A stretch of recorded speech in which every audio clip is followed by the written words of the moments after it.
We good to go or what? We good? Everyone feels good out there? Tears are wiped from y'all's eyes? Good. Well, before I begin, the family and I personally want to thank each and every person for being here today. It is truly breathtaking at the amount of people who showed up to my Uncle Jay's funeral despite being given such short notice. I also want to give a huge thanks to all the family and friends who took on the many, many roles of my grandma Patsy this past week. It was such a huge relief to not watch my grandma cook, clean, and stress throughout this past week, which was filled with many hardships. And another huge thanks to all of Jay's friends who came over, of course, to share some Jay Rink stories with us. Fortunately for my Uncle Jay, about 90% of those stories cannot be told in the house of God. Joseph Bernard Rink III is the son of Joseph Bernard Rink II and Patsy Bear Rink. By day, Joe was a dedicated father and workaholic, while Patsy was a caring mother and diplomat. By night, Joe and Patsy were committed honky-tonkers, hanging out and dancing with characters having nicknames including TT, Boo, TC, Jerry. Nicknames have been a tradition in the Rink family, and that tradition continues today. Whether visiting family on the bayou in South Lafourche, at the racetrack, or at their home, my Uncle Jay has had his share of nicknames: Podna, Reese, Rink, and Butch. The stories and recounts of family events are unending. I must clarify the definition of family as it pertains to us Rinks. Family includes every single person in the church, as every one of you has been touched by my Uncle Jay during the last 47 years of his life. You don't have to be biologically related to the Rinks to be a part of their family. I know this to be true as I have witnessed the love, support, and acceptance that the Rinks have received and given to so many. I would like to mention just a few words that will certainly refresh one's memory as to an event shared with my Uncle Jay and his family. Pig roast, toga parties, pool party to the soft sound of reggae music, the boot, which we younger folks refer to lovingly as Das Boot, Pink Floyd, AC/DC, Rush, Kiss, Bright Falcons, Brother Martin Crusaders, Tulane Green Waves, Valley Girl, Breakfast Club, Fast Times at Ridgemont High.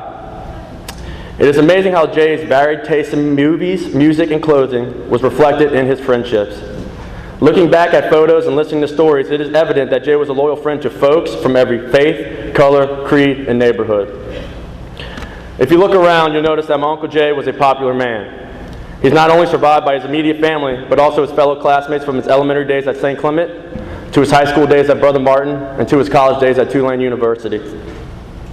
Along with his fellow classmates, he is also survived by his fellow employees, teammates, best friends, and yes, even his ex-girlfriends, which he had a lot of. Y'all know who y'all are. If I could describe my Uncle Jay in a few words, I would say he was loyal. He was a man of zeal and honor, and most importantly, he was a stubborn SOB. If y'all didn't know, my Uncle Jay might have been the most stubborn man on the face of the earth. But with this stubbornness came a soft heart.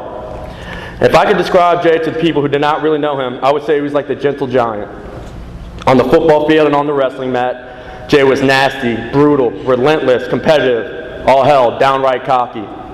Loyal, coachable, intelligent, compassionate, driven. While some of these terms contradict one another, they apply to Jay. In a second, he would destroy a blocker, crush a fullback, jam a tight end, or knock out a punt returner. And in the next second, he was helping the opponent off the ground. In life, he was never nasty or brutal.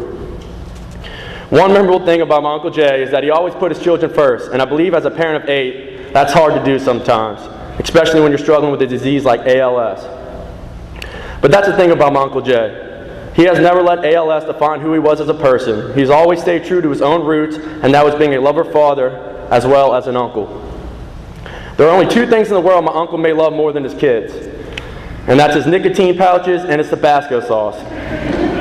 See, my Uncle Jay always had a family member spend the night with him in his room to monitor him throughout the night. But Jay never really needed help. The sole reason we were there was to keep feeding him his commits, his nicotine pills. You know, he loved those things. I remember the last time I slept over there to take care of him. We were going to watch a Star Wars trilogy that night. In case you didn't know, my Uncle Jay was a bit of a nerd. And he was so pumped for Star Wars, and well, I was so not. So I'm sleeping on his recliner chair next to his bed, and all of a sudden I hear this noise at 3 a.m. in the morning. I start to panic. I rush to the door, flicked on the lights, and there my uncle was, with that Jay Rink smirk on his face, giving me the international sign for I need another nicotine pill. I was furious. I said, "You mean to tell me I stayed up 3 episodes of Star Wars to be woken up at 3 a.m. to give you another nicotine pill?" He smiled and he mumbled, "Turn off the lights, it's time for bed." The most important lesson that I've learned from my Uncle Jay is that we are never judged by how much money we make, but how many lives we touch. I think it is fair to say that my Uncle Jay touched many lives, and all the people are better for it. Another lesson that I've learned over this past week is that we must stop grieving. This is a time to rejoice. If I'm most certain about one thing in life, it is that my Uncle Jay is rejoicing in heaven. No more breathing machines, no more mechanical wheelchairs, and no more helplessness, but a lot more smiles. Joseph, you should be happy because your dad is happy. Your dad will be cheering for you on your first day at Loyola University this fall. Olivia, your dad will be screaming at the top of his lungs when you graduate from Mount Carmel this May. Gracie and Sophie, your dad will be happy when y'all decided to follow in Aunt Linda's footsteps and become sisters of the living word. And John, your dad will be most happy when you strap it up in your football gear for your first varsity game and rush for 4 touchdowns over the Blue Jays.